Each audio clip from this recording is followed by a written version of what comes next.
আলহামদুলিল্লাহ, আত-তাওহীদ ফাউন্ডেশনের উদ্যোগে ২০২৪ ঈদুল আজহা উপলক্ষে ৮০টি দরিদ্র পরিবারকে ফ্রিতে গরুর গোশত বিতরণ করার কার্যক্রম আমরা মোটামুটি সমাপ্ত করে ফেলেছি।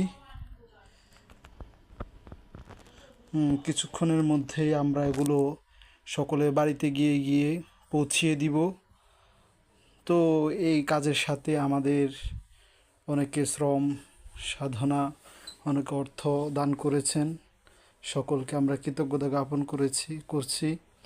আমাদের এই আয়োজনের উদ্দেশ্য হলো যাতে করে ঈদের দিন ৮০টা দরিদ্র পরিবারের মাঝে হাসি ফোটে, তারা একবেলা, ন্যূনতম একবেলা ভালো খাবার দিয়ে ঈদুল আজহা উপলক্ষে করতে পারে, ঈদ উদযাপন করতে পারে। সেই কারণে আমাদের এই